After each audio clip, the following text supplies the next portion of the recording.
Olá, moradores do quarto 666. Vamos para o relato número 1, O Lobisomem, da Estrada da Serra. Meu nome é Marcela, tenho 34 anos e sou veterinária. Moro em Poços de Caldas, mas atendo fazendas em toda a região do sul de Minas, principalmente na zona rural entre Poços e Santa Rita de Caldas. O que eu vou contar aconteceu em julho de 2022, e eu demorei quase 2 anos para falar sobre isso. Não porque eu tinha medo de não acreditarem, mas porque eu mesma ainda não sei o que eu vi. E falar sobre isso me obriga a admitir que aquilo foi real. Eu trabalho com animais de produção, principalmente bovinos e equinos. Atendo propriedades médias e grandes, fazendas de leite e de corte. A rotina é ir até a fazenda, examinar o animal, fazer diagnóstico, prescrever tratamento. Tem dias que eu atendo 3, 4 fazendas, e como a região é montanhosa, com estradas de terra ruins, eu passo muito tempo dirigindo. A picape que eu uso é uma Hilux branca, bem batida, com caixa de remédio, maleta de cirurgia e botas de borracha no banco de trás. A fazenda onde tudo aconteceu fica num lugar que os moradores chamam de Serra do Cristo, que é um trecho de serra entre Poços e Santa Rita, com altitude de uns 1.300 metros. É uma região de mata atlântica, misturada com pastagem, com morros íngremes, estradas de terra estreitas e neblina constante no inverno. A fazenda se chamava Boa Vista. Era do seu Rômulo, um fazendeiro de leite que tinha um rebanho de 150 vacas girolando. Eu atendia ele há uns 2 anos. Ia lá 1 ou 2 vezes por mês para controle sanitário do rebanho. O dia em questão foi uma sexta-feira, dia 15 de julho. Eu cheguei na fazenda por volta das 4 da tarde, vinda de Poços. Tinha atendido 2 fazendas antes e já estava cansada. O seu Rômulo me chamou para ver uma vaca que tinha parido com dificuldade na noite anterior e estava com retenção de placenta. Eu examinei, fiz o procedimento, prescrevi antibiótico-terapia. Quando terminei, eram quase 7 da noite. Em julho, nessa altitude, escurece cedo, e às 7 já estava praticamente noite fechada. O seu Rômulo me convidou para jantar. Disse que a esposa dele tinha feito feijão tropeiro e que a estrada estava ruim com a chuva que caíra de tarde. Eu aceitei, porque eu conhecia a estrada e sabia que descida de serra à noite com lama não era brincadeira. Jantei, conversamos, e por volta das 9 da noite eu decidi ir embora. O seu Rômulo insistiu para eu dormir lá, mas eu tinha compromisso em Poços no dia seguinte cedo e precisava voltar. O trajeto da fazenda até a rodovia asfaltada, que liga Poços a Santa Rita, era de uns 18 quilômetros por estrada de terra. Os primeiros 8 quilômetros eram dentro da propriedade e de fazendas vizinhas, descendo a serra. Estrada estreita, com mata dos dois lados em alguns trechos, pasto noutros. Depois saía na estrada municipal, que era mais larga, mas também de terra, e daí pegava a rodovia. Em condições normais, eu fazia esse trajeto em uns 40 minutos. Eu saí da fazenda com a picape, farol aceso, vidro fechado. Tava ouvindo música no rádio, para me manter acordada. A estrada estava molhada, com lama, mas não estava chovendo mais. Tinha uma neblina fina, daquelas que ficam baixas, na altura do capô do carro, e que tornam difícil ver o chão da estrada. Eu estava indo devagar, uns 30 quilômetros por hora, reduzida para a primeira marcha nos trechos mais íngremes. Tinha rodado uns 4 quilômetros quando eu percebi a primeira coisa estranha. Tava tudo silencioso. Normalmente, numa noite de inverno na serra, a gente ouve bicho na mata. Grilo, sapo, coruja. Às vezes o barulho de algum animal maior se movendo no mato. Mas ali estava tudo calado. Eu desliguei o rádio para prestar atenção e confirmei. Silêncio total. Só o barulho do motor da picape e o barulho dos pneus na lama. Eu não pensei muito nisso na hora. Às vezes acontece. Pensei que era porque tinha chovido e os bichos tinham se recolhido. Segui dirigindo. Mais uns 2 quilômetros, e eu cheguei num trecho que os locais chamam de Curva do Sangue, porque décadas atrás um caminhão despencou ali e o motorista morreu. É uma curva fechada para a esquerda, com barranco de terra dos dois lados e mata densa acima da estrada. O asfalto nunca chegou ali, é terra batida, e na chuva vira um escorregador. Eu reduzi para a primeira marcha, entrei na curva devagar, e foi quando eu vi. No meio da estrada, uns 20 metros à frente do farol, tinha algo. Eu vi os olhos primeiro. 2 pontos amarelos, brilhantes, refletindo o farol, a uma altura de uns 1,5 metros do chão. Achei que era um cavalo, porque a altura dos olhos era compatível com um animal grande. Mas quando o farol iluminou o corpo, eu vi que não era cavalo. Era uma figura. Estava de pé, em cima de 2 pernas. Não era um homem, não era um macaco, não era um bicho que eu conhecesse. Tinha o corpo coberto de pelos escuros, densos, que pareciam longos, como os de um cachorro-lobo, mas mais grossos. Os ombros eram largos, mais largos do que os de um homem grande, e os braços eram longos, pendurados ao lado do corpo, com os cotovelos um pouco dobrados para frente. A cabeça era grande, e eu não consegui ver rosto, só o contorno, que era alongado, como a de um cachorro ou de um lobo, mas muito maior. Estava parado no meio da estrada, de frente para minha picape, imóvel. Eu pisei no freio. Um caminhão parou a uns 15 metros da coisa. Meu coração disparou. As mãos agarraram o volante. O corpo inteiro ficou tenso. Eu fiquei olhando, sem respirar, tentando processar o que eu estava vendo. A coisa não se moveu. Ficou parada, olhando para mim, com os olhos amarelos fixos no farol. Ela não tinha postura de bicho. Bicho fica de 4, ou se fica de 2, fica curvado, desequilibrado. Aquela coisa estava de pé, ereta, como uma pessoa. Os ombros estavam retos, a coluna estava vertical, a cabeça estava erguida. Mas não era humano. O tamanho era maior do que qualquer homem que eu já vi. Estimando pela altura dos olhos em relação às árvores e ao barranco, eu diria que tinha uns 2,10 metros, talvez 2,20 metros. E era largo, largo de verdade. Os braços, que pendiam dos lados, pareciam mais longos do que os de um humano em proporção. E as mãos, que eu não consegui ver com clareza, pareciam grandes, chegando quase na altura do joelho. Ficamos assim, eu e a coisa, parados, se olhando, por uns 10 segundos, que pareceram 10 horas. Eu ouvia o motor da picape em marcha lenta, ouvia meu próprio coração, e mais nada. A mata em volta continuava em silêncio. A neblina passava baixa entre a picape e a coisa, e eu via os olhos amarelos aparecerem e desaparecerem entre o véu de neblina. Aí a coisa fez um movimento. Levantou um braço devagar e colocou a mão no peito.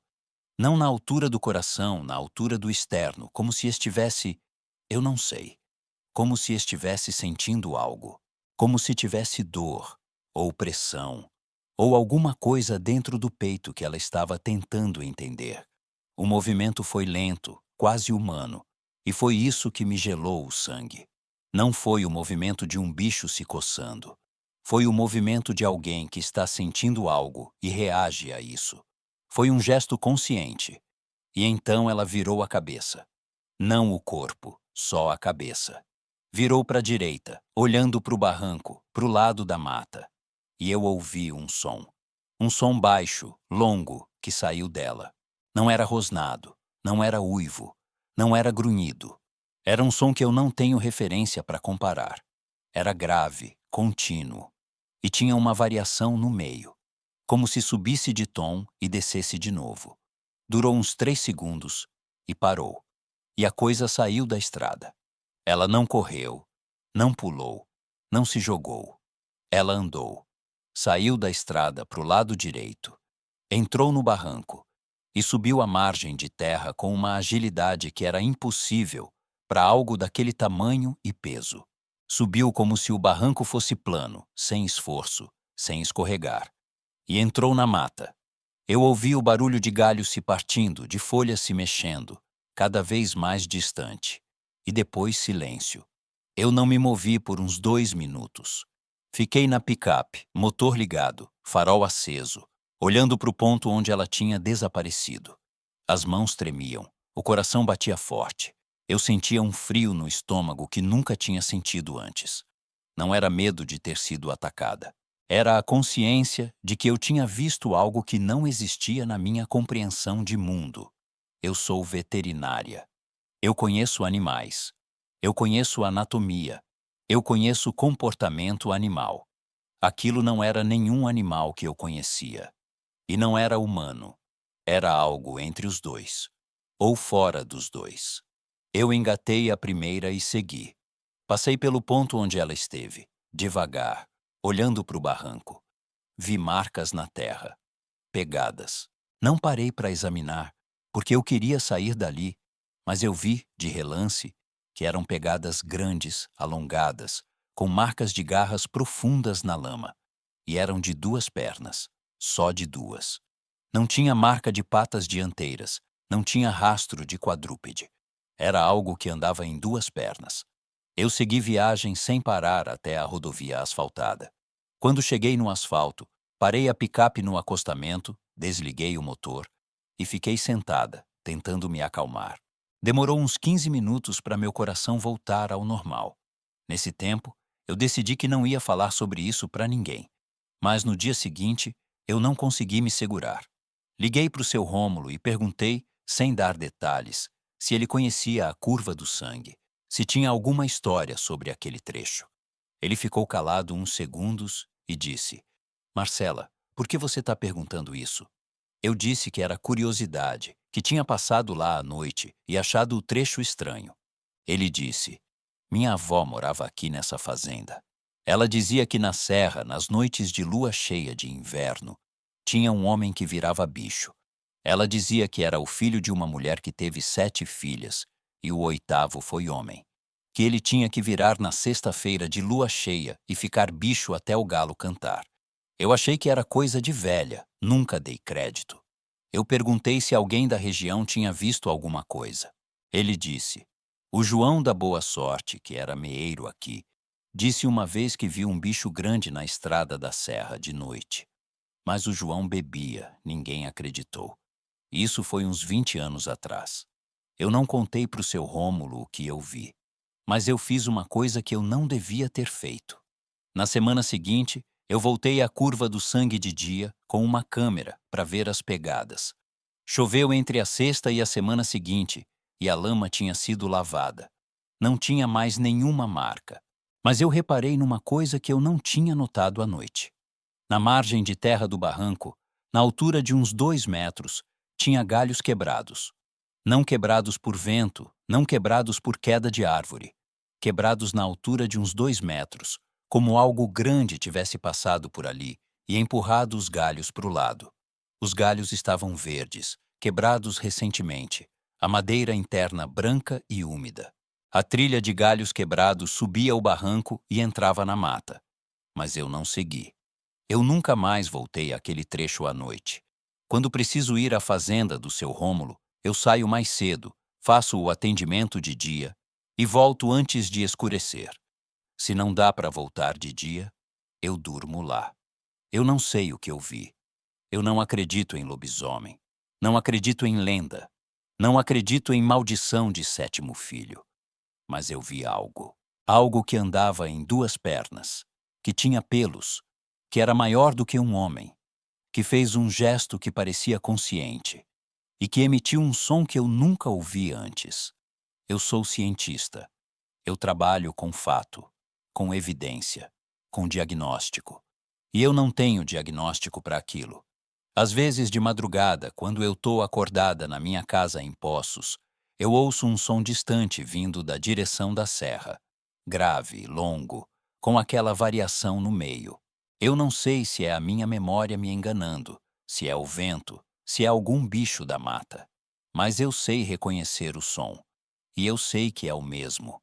Eu nunca mais desci aquela estrada à noite. E eu não pretendo descer nunca mais. Relato número 2. O que saiu da mata. Naquela noite, meu nome é Jairo, tenho 41 anos. e desde os 18 trabalho como peão de estância na região da Campanha, aqui no sudoeste do Rio Grande do Sul, perto de Santana do Livramento, na fronteira com o Uruguai. A estância onde eu trabalho fica a uns 40 quilômetros da cidade, numa área de campo nativo, coxilha e mata ciliar de arroio. O que eu vou contar aconteceu no inverno de 2020, e eu falo sobre isso hoje porque é a única forma de lidar com o que eu vi. Não quero que ninguém acredite. Quero only botar para fora. A estância se chama Cerro Negro. É do seu Octávio, um estancieiro Chuanton de que cria gado Hereford e Corriedale. O terreno tem umas 2.000 hectares, dividido entre campo aberto, onde o gado pasta, e uns trechos de mata nativa que seguem o curso do arroio Sarandi, que corta a propriedade de sul a norte. No centro da estância tem a sede, uma casa de pedra antiga dos anos 1920, com varanda, chaminé e um galpão de ferramentas ao lado. A uns 2 quilômetros da sede, na direção do arroio, tem um cerro baixo, de uns 150 metros de altura, coberto de mata fechada na encosta norte. Esse cerro é o que dá nome à estância, o Cerro Negro. Os peões mais velhos dizem que esse nome não é só por causa da cor da pedra. Dizem que é porque, à noite, o cerro fica escuro demais, como se a mata engolisse a luz. Eu sempre achei que era conversa de peão velho, até aquela noite. Meu trabalho na estância era geral. Eu fazia de tudo. Rodeio de gado, conserta cerca, toca cavalo, tratava doente, carregava ração. Na época do que eu vou contar, julho de 2020, eu estava encarregado de fazer a ronda noturna do gado. O seu Octávio tinha perdido uns bezerros nas semanas anteriores. Não para lobo, não para onça, não para roubo. Os bezerros apareciam mortos, espalhados pelo campo, com marcas de mordida no pescoço e na barriga. Não era predação normal. Lobo ataca por trás, morde a garganta e come. Onça ataca por cima, mata com mordida na nuca e arrasta a presa. Esses bezerros não tinham sido comidos. Tinham sido mortos e abandonados. E as marcas de mordida eram estranhas. Eu vi de perto. A arcada dentária não era de lobo, não era de cachorro, não era de onça. Eram marcas de algo com dentes grandes, espaçados, e uma força de mordida que quebrou costela de um bezerro de 6 meses, como se fosse graveto. O seu Octávio me mandou fazer ronda à noite, montado a cavalo, com lanterna e um rifle 22, para espantar o que quer que fosse. Eu saía por volta das 9 da noite e voltava por volta da 1, 2 da manhã. Fazia o circuito das invernadas, passava pelos potreiros da frente, descia até o arroio e voltava pela base do Cerro Negro. Era uma ronda de uns 8 quilômetros, a cavalo, devagar, prestando atenção em barulho e movimento. As primeiras 2 noites foram normais. Silêncio de campo, frio de inverno, geada no pasto, o cavalo andando tranquilo. Não vi nada, não ouvi nada. Na terceira noite, por volta das 11h30, eu estava descendo a coxilha em direção ao arroio quando o cavalo parou. Parou de repente, cravou as patas no chão, abaixou a cabeça e ficou imóvel. Eu tentei fazer ele andar, toquei as esporas, puxei as rédeas. Ele não se moveu. Ficou tremendo, com os olhos arregalados, as orelhas viradas para frente, olhando na direção do Cerro Negro. Eu olhei para a mesma direção. Não vi nada. O cerro era uma silhueta escura contra o céu estrelado. A mata da encosta era uma mancha preta. Não tinha lua, estava escuro. Eu acendi a lanterna, apontei para o cerro. O feixe de luz não alcançava a encosta, que ficava a uns 300 metros, mas iluminou a base do cerro, onde a mata começa. E ali, na borda da mata, eu vi 2 olhos.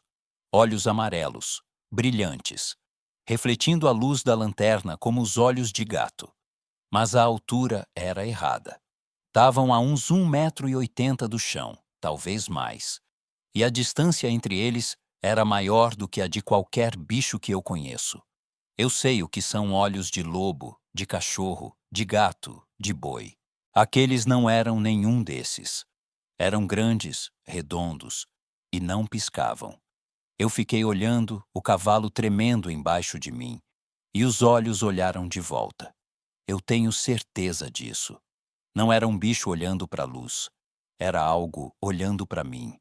Eu senti isso da mesma forma que sinto quando alguém me encara. Uma pressão, uma consciência, uma presença. E junto com essa sensação veio o cheiro. Não era cheiro de bicho. Era cheiro de animal, mas não de nenhum animal que eu conheça. Era forte, úmido, como pelo molhado misturado com sangue e terra. Um cheiro que veio até mim a 300 metros de distância, o que é impossível, a não ser que a fonte fosse muito forte. E era um cheiro quente. Quente no sentido de que eu senti o ar esquentar, como se algo estivesse irradiando calor. Em julho, no Rio Grande do Sul, com geada no chão, o ar esquentou. Os olhos ficaram ali por uns 10 segundos. Depois, lentamente, se moveram para a esquerda. Não como um bicho que vira a cabeça, como algo que andava. Os olhos deslocaram na horizontal, devagar, sumindo atrás das árvores da borda da mata. E quando sumiram, o cavalo deu um pulo para trás, quase me jogando no chão, e saiu andando rápido, sem eu comandar. Ele me levou de volta para a sede, numa velocidade que eu nunca vi num cavalo de campo. Eu segurei as rédeas e deixei ele ir. Ele sabia o que estava fazendo. Eu também. Eu não contei para o seu Octávio naquela manhã. Ele ia achar que eu estava vendo coisa. Mas eu mudei a rota da ronda. Em vez de passar pela base do cerro, eu fazia um desvio, indo pelo alto da coxilha, longe da mata. O cavalo andava tranquilo nesse trajeto, não parava, não tremia. Eu pensei que, se eu não passasse perto, não ia acontecer nada. Mas na quinta noite, por volta da meia-noite, eu ouvi. Não vi, ouvi. Estava no alto da coxilha, a uns 800 metros do cerro, e ouvi um grito. Não é o grito certo, porque grito é palavra de gente. Era um som que saiu da mata do cerro e cruzou o campo como uma onda. Era longo, durou uns 5 segundos, e começou grave e terminou agudo. Não era uivo de lobo, que é longo e constante. Não era rugido de onça, que é curto e explosivo. Não era gritaria de bugio, que é estridente. Era um som que eu não tenho referência para comparar. A única coisa que eu posso dizer é que parecia uma voz. Não uma voz humana, não uma palavra, mas tinha a estrutura de uma voz. Tinha início, meio e fim. Tinha volume que variava. Tinha intenção. Era algo que estava se comunicando. E o cavalo? O cavalo parou de novo, abaixou a cabeça e dessa vez ele se deitou. Deitou no chão, comigo em cima, o que um cavalo nunca faz a menos que esteja doente ou apavorado. Eu desmontei e o cavalo ficou deitado, tremendo, com o focinho no chão. Eu fiquei em pé ao lado dele, segurando as rédeas, e ouvi o grito de novo. Dessa vez mais longo, uns 8 segundos, e mais forte. Eu senti o som no peito, como uma vibração, como quando você está perto de um alto-falante grande. A uns 800 metros de distância, eu senti o som no peito. E teve uma terceira coisa. Junto com o grito, veio um cheiro. O mesmo cheiro da outra noite. Pelo molhado, sangue, terra. Mas mais forte, muito mais forte. Forte o suficiente para eu sentir o gosto na boca. E o ar esquentou de novo. Eu estava com casaco de lã, gorro, luva. E de repente eu senti calor, como se alguém tivesse acendido um fogo perto de mim. A temperatura subiu uns 10 graus em segundos, e eu comecei a suar dentro do casaco. O grito parou. O silêncio que veio depois era diferente do silêncio normal do campo. Era um silêncio denso, que pesava nos ouvidos. E dentro desse silêncio, eu ouvi outro som. Um som de passos, pesados. Na mata, abaixo de onde eu estava. O barulho de galhos secos se partindo, de folhas sendo pisadas, de algo grande se movendo pela encosta do cerro. Não era o barulho de um bicho que corre. Era o barulho de algo que anda, passo a passo. Pesado, deliberado, sem pressa. e estava subindo. Vinha da base do cerro em direção ao topo, onde a mata acaba e começa o campo aberto. Eu, naquele momento, tive uma clareza que eu nunca tive na vida. Uma certeza absoluta, sem dúvida, sem questão. Aquilo estava vindo na minha direção. Não por acaso, não por coincidência. Estava vindo porque sabia que eu estava ali. Eu senti isso como sinto o sol na pele. Uma consciência direta, sem intermediário, de que algo sabia da minha presença e estava se aproximando. Eu puxei o cavalo, que se levantou tremendo, montei e saí. Não galopei, porque no escuro, na coxilha, era perigoso. Mas andei rápido, o mais rápido que o cavalo aguentava sem correr. Os passos na mata pararam quando eu comecei a me afastar. Mas o cheiro ficou. Me seguiu por uns 500 metros, até eu chegar na sede. Lá o cheiro sumiu, como se tivesse sido cortado por uma linha. Eu entrei no galpão de ferramentas, fechei a porta e fiquei ali até de manhã. O cavalo eu soltei no curral. Ele foi direto para o canto e ficou ali, parado, sem comer, sem beber, até o sol nascer. Na manhã seguinte, eu falei para o seu Octávio. Ele me ouviu em silêncio, me olhou por um tempo e disse: Jairo, quantos anos você tem? Eu disse 39 na época. Ele disse: Eu tenho 62. Nasci nessa estância. Meu pai nasceu nessa estância. Meu avô fundou essa estância. E ninguém nunca foi no Cerro Negro à noite. Eu perguntei por quê.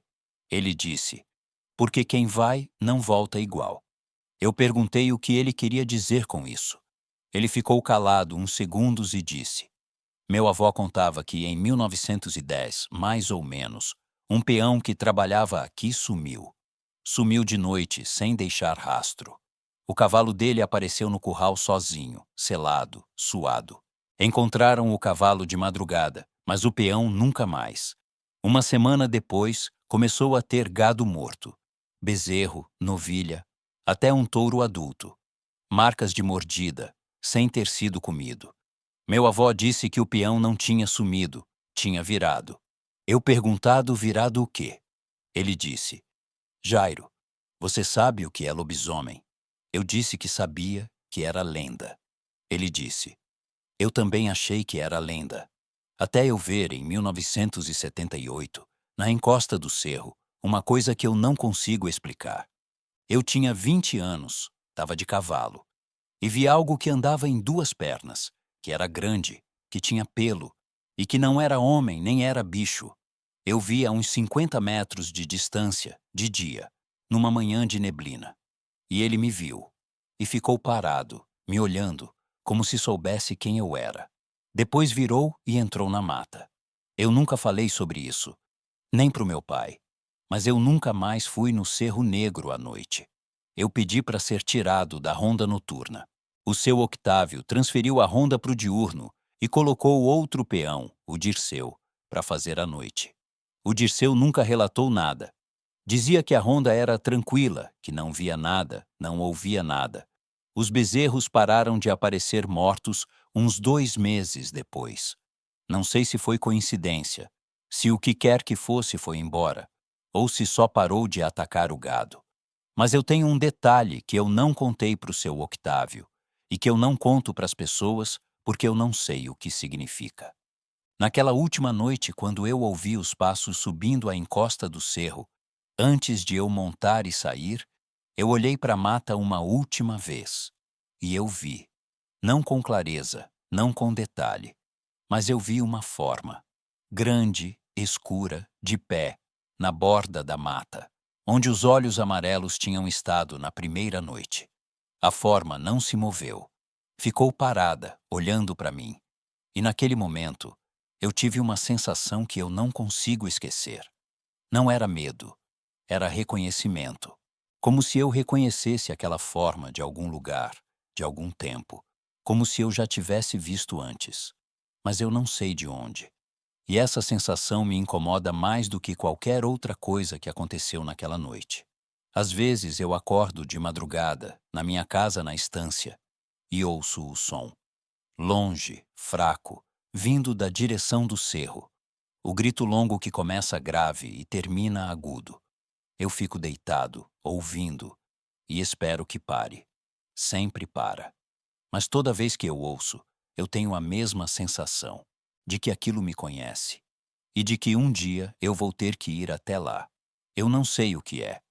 Não sei se é lobisomem, não sei se é bicho, não sei se é gente que virou outra coisa. Só sei que o Cerro Negro tem algo que não devia ter. E que meu avô, que era peão nessa mesma estância na década de 50, certa vez me disse uma coisa que eu não entendi na época, mas que eu entendo agora. Ele disse: Jairo, nessa serra tem coisa que Deus não fez. Eu perguntei o que era. Ele disse: Se eu soubesse, eu te falaria, mas não sei. Só sei que Deus não fez. Eu nunca subi o Cerro Negro, nem de dia, nem de noite. E não pretendo subir.